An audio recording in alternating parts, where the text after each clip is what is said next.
রাধে রাধে। ওম নমো ভগবতে বাসুদেবায়। গুরু কৃপাহি কেবলম।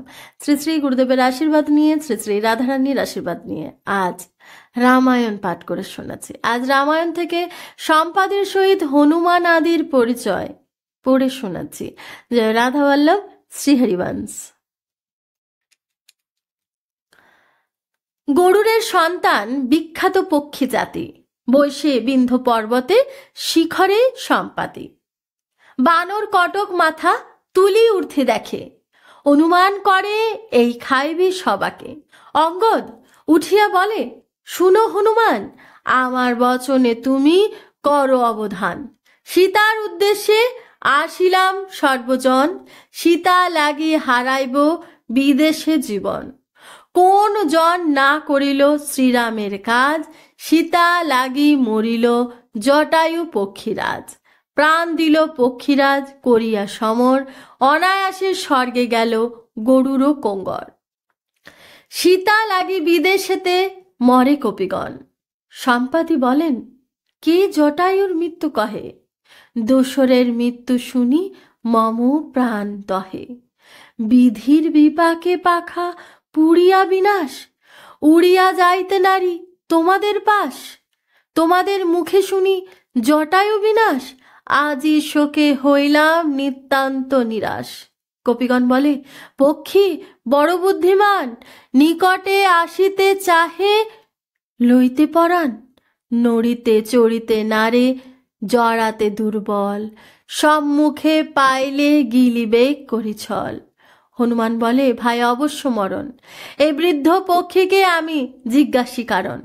হনুর বচনে সবে দিল অনুমতি, আনিলেন ধরাধরি করিয়া সম্পাতি।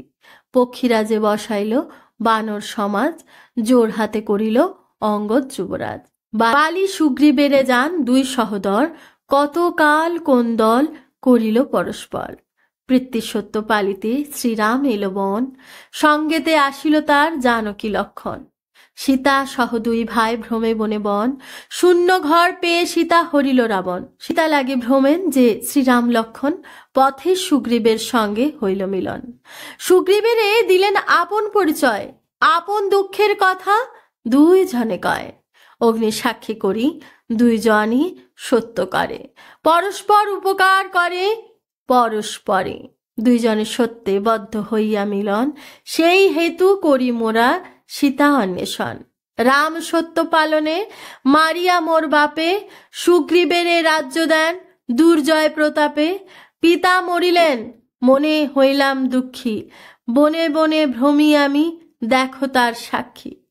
বানর আসিল যত ছিল দেশে দেশে, রাম কার্য সাধিবারে সুগ্রীব আদেশে।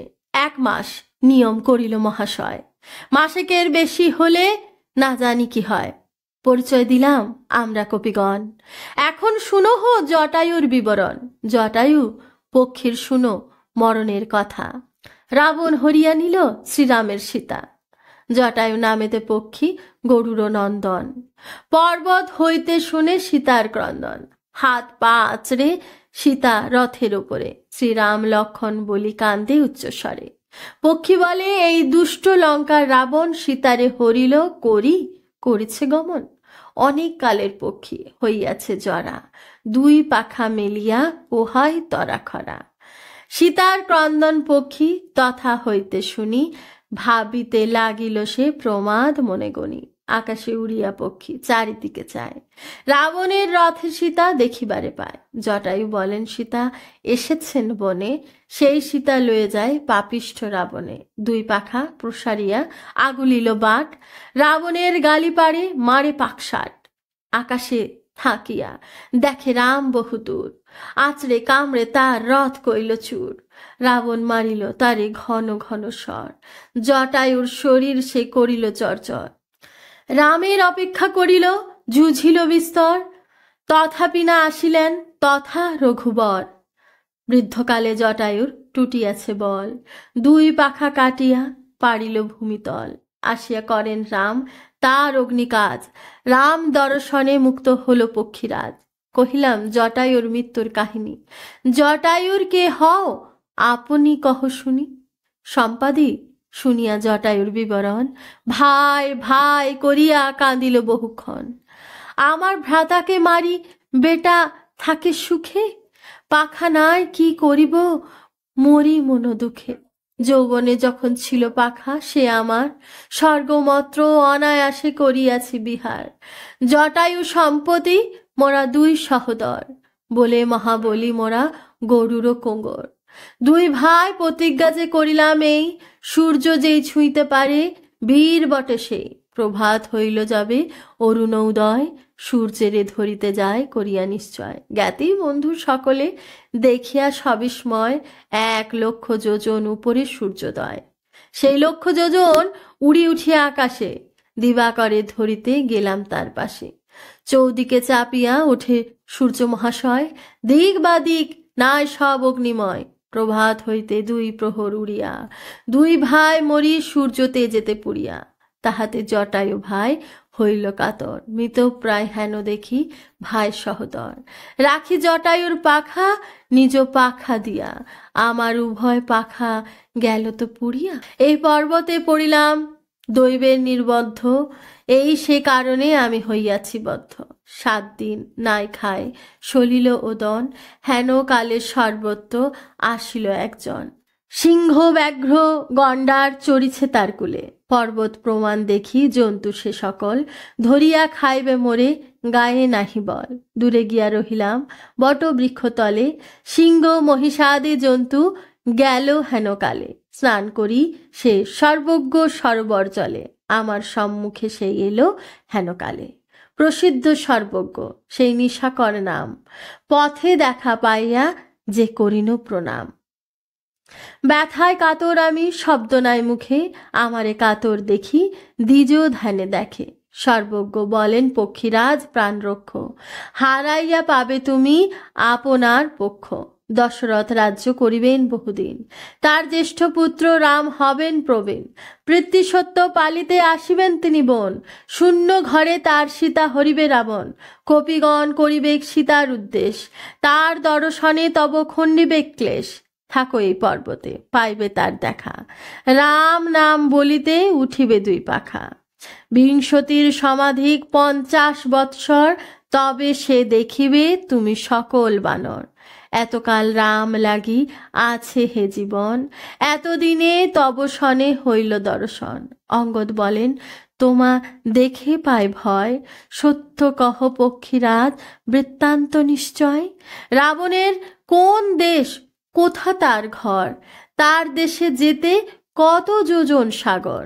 পক্ষীরাজ বলে আমি হই গৃদ্ধ জাতি, পর্বতের দক্ষিণ দিকে ছিল মোর গতি। কহিব শুনিবে যত জানি বিবরণ, সম্প্রতি জুড়াও কর্ণ কহি রামায়ণ।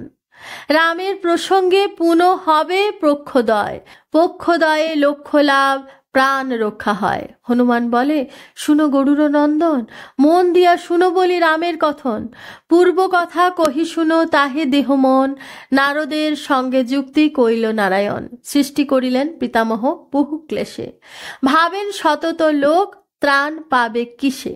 নারদেরে বিরিঞ্চি পাঠান পৃথিবীতে, আপনার পুত্রকে দিলেন তার সাথে। 2 জন পৃথিবীতে বেড়ান ভ্রমিয়া, দৈবাত নিবিড় বনে উত্তরিল গিয়া। বাল্মীকি ছিলেন পূর্বে ধ্যান অবতার, দস্যুবৃত্তি করিতেন অতি দুরাচার। ব্রাহ্মণ ক্ষত্রিয় শূদ্র যারে দেখা পায়, ফাঁসি দিয়া মারে সে, যে কে কোথা পালায়। এই রূপে দস্যুকর্ম করেন বনে বন, নারদের সনে হইল পথে দর্শন। নারদ ও বিধি তারা যান 2 জনে, হেন কালে দেখে দস্যু সে 2 ব্রাহ্মণে। দস্যু বলে বিপ্রতরা আর যাবি কোথা, পড়িলি আমার হাতে কাটা যাবে মাথা। নারদ বলেন আমি তপস্বী ব্রাহ্মণ, আমারে মারিবে তুমি কিসের কারণ। দস্যু বলে নিত্য আমি এই কর্ম করি, দস্যু কর্ম করিয়া উদর সদা ভরি। পিতা মাতা পত্নী পুত্র আছে যতজন, ইহাতে সবার হয় উদর পূরণ।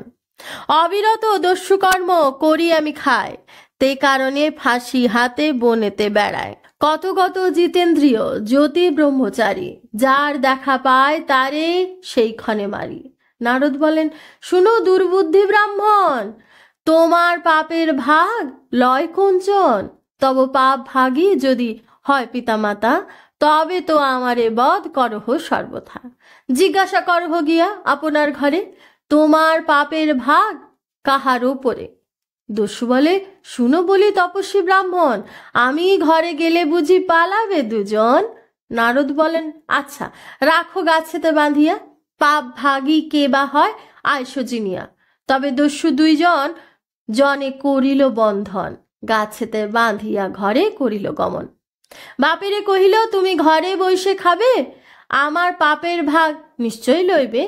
পিতা বলে, বৃদ্ধ আমি, ঘরে বসেই খাবো, তুমি পাপ করো তার ভাগ কেন লব? সকল প্রকারে তুমি করিবে পালন, পাপ ভাগ লইতে না পারি কদাচন। বাপের শুনিল যদি নিষ্ঠুর বচন, তবে গিয়া করিল সে মাতৃদর্শন। দস্যু বলে, শুনো মাতা, করি নিবেদন, মানুষ মারিয়া করি উদর পূরণ। আমি আনি খাদ্য, তুমি ঘরে বসে খাও, আমার পাপের ভাগ তুমি নিতে চাও? জননী বলে, শুনো দুর্বুদ্ধি নন্দন, তোমার পাপের ভাগ লব কি কারণ? পুত্র হইলে করে পিতার মাতার পালন, গয়াতে প্রদানে পিণ্ড শ্রাদ্ধ ও তর্পণ। সুপুত্র হইলে হয় কুলের দীপক, মাতৃসেবা না করিলে বিষম নরক। যাহা তুমি আনি দিবে, ঘর বসে খাবো, তোমার পাপের ভাগ আমি কেন লব? যত যত পুত্র জন্মে ভারত মণ্ডলে, পুত্র পাপ মায়ে লয় কোন শাস্ত্রে বলে? 10 মাস 10 দিন ধরিনু উদরে, পুত্র হয়ে ডুবাইবে নরক ভিতরে। মায়ের শুনিল যদি নিষ্ঠুর বচন, পত্নীর নিকট গিয়া কহে বিবরণ।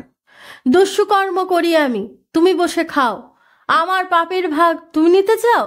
মীরে বলিছে, রামা বিনয় বচন, তোমার পাপের ভাগ লব কি কারণ? গৃহস্থের কাজকর্ম সকলই করিব, যথা হইতে আনো তুমি ঘরে বসে খাবো। নারীর শুনিল যদি এতেক বচন, পুত্রের নিকট গিয়া কহিল তখন। শুনিয়া বলিল, পুত্র পিতার চরণে, পাতকের ভাগ লব কিসের কারণে? আমি উপযুক্ত যবে হইব সংসারে, শিরে মোট বহি আনি পালিব তোমারে। এখন আমার করো ভরণ পোষণ, আমি পরে তোমাদের করিব পালন। এই মতো জিজ্ঞাসা করিল বারে বারে, পাপ ভাগ লইতে কেহ না করে স্বীকার। দস্যু বলে, তবে আমি পাপ কেন করি? অধর্ম করিয়া কেন লোকজন মারি? মনে মনে দস্যু বড় হইল নিরাশ, ঊর্ধ্বশ্বাসে ধেয়ে গেল তপস্বীর পাশ। আস্তে ব্যস্তে খসাইল মুনির বন্ধন, প্রণাম করিয়া বলে বিনয় বচন। জিজ্ঞাসিয়া ঘরে জানিলাম সমাচার, আমার পাপের ভাগী কেহ নহে আর। কি করিব, কোথা যাব, কি হবে উপায়? মুনি বলে, তবে কেন বোধিবে আমায়? তোমার পাপের ভাগী কেহ না হইবে, যত পাপ করিলে সে তোমারই থাকিল। 84 নরক কুণ্ড আছে জমপুরে, রৌরব নরক আদি সব তব তরে। কৃপা কর কৃপাময়, ধরি হে চরণ, কি হবে আমার গতি বল বিবরণ। আর আমি দস্যু কর্ম কভু না করিব, হইয়া তোমার দাস সঙ্গেতে ফিরিব। তাহারে কহেন দয়াশীল মহামুনি, সরোবরে স্নান করে আইসো এখনি। তোমার নিমিত্ত এক করিব উপায়, তাহাতে হইবে মুক্তি, পাপ দূরে যায়। আস্তে ব্যস্তে গেল ব্যাধ সরোবর তীরে, পাপী দেখি উড়িল সলিল সরোবরে। স্নান করিবারে জল যদি না পাইল, আর বার দস্যু সে মুনির কাছে এলো। জোড়হাত করিয়া বলিল, হে গোসাই, করিতে গেলাম স্নান, জল নাহি পাই। আমাকে আসিতে দেখি যত ছিল জল, শুকাইল সরোবর যথা শুষ্ক স্থল। শুনিয়া নারদ মুনি করিয়া আশ্বাস, কোমণ্ডলু জল ছিল আপনার পাশ। দয়া করি সেই জল দিলেন তাহায়, সেই জল দস্যু দিল আপন মাথায়। ব্রহ্মপুত্র নারদের দয়া উপচিল, অষ্টাক্ষর মহামন্ত্র তার কর্ণে দিল। ব্রহ্মপুত্র আপনি সে করিল আদেশ, রাম নামে মন তুমি করহ নিবেশ। পরম পাতকি সেবা বিধাতা তারে বাম, রাম নাম বলিতে বদনে আসে আম। ভাবিলেন মহামুনি কি হবে উপায়, রাম নাম বদনে নাহি যে বাহিরায়। সেই বনে মরা এক তাল গাছ ছিল। হেরিয়া মুনির মনে দয়া উপচিল। বুদ্ধিমান মহামুনি জিজ্ঞাসেন তাই, বলো দেখি কোন বৃক্ষ ওই দেখা যায়। শুনিয়া কহিল দস্যু, জোর করি কর, মরা তাল গাছ এক দেখি মুনিবর। শুনিয়া কহেন তারে নারদ প্রবীণ, মরা মরা মন্ত্র জপ কর রাত্রে দিন। প্রণাম করিয়া দস্যু মুনির চরণে, মরা মন্ত্র জপিতে লাগিল নিশিদিনে। মরা মন্ত্র বিনা তার মুখে নাহি আর, দূরে গেল দস্যু বৃত্তি সদা দুরাচার। নারদ বলেন, মন্ত্র করহ স্মরণ, 1 বর্ষ পরে পুনঃ আসিব দুজন। ইহা বলি বিদায় হইল দুইজনে, মরা মন্ত্র জপ করে দস্যু এক মনে। অরণ্যে নিবাস করে মরা মন্ত্র জপি, সর্বাঙ্গ ঘেরিল তার বাল্মীকের ঢিপি। আসিয়া দেখেন মুনি 100 বৎসরের পরে, এইখানে ছিল দস্যু গেল কোথাকারে। ধ্যান করি দেখেন নারদ তপোধন, বাল্মীকের মধ্যে আছে তথা সে ব্রাহ্মণ। দেবরাজ আদেশ করেন তপোধন, বাসব করিল পরে বৃষ্টি বরিশন। মাটি হইতে বাহির হইল সেইক্ষণে, এক চিত্তে মোরা মন্ত্র জপে মনে মনে। আশীর্বাদ করিলেন তুষ্ট তপোধন, মুনিরে প্রণাম করে সেই দস্যু ব্রাহ্মণ। দিব্যকান্তি হইয়া মুনিরে করে স্তুতি, তোমার প্রসাদে পাইলাম অব্যাহতি। কহিলেন তার বাক্যে মুনি গুণধাম, উল্টিয়া আরবার বলো রাম নাম। কাতর হইয়া কহে জোড় হাত বুকে, রাম নাম মহামন্ত্র নিঃসরিল মুখে।